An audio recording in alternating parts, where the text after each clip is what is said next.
labari na da asali na ke rawa da akwai wani mutum da ya tafiya kasuwa ya je ne da kudirin zai sai bawa ya ga ɗayan rage amma ba mai wawa kuma bawan a lafiyayye ba yunwa sai ya ce a mai kudin wannan bawa sai mai shi ya ce akwai matsala mai yawa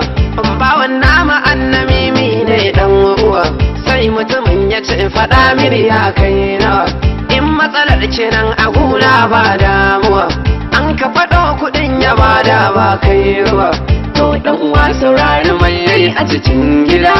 ga matar uban gida kuma ga mai gida a kwana tashi yayi zaga a gurin mai gida kuma sannan da yayi zaga har da uwar gida ya sa mai gida ya yanka uwar gida ita ma yan uwanta sun ka kashe mai gida dangin mai gida ya da na matar gida duk sanadin annami min bawa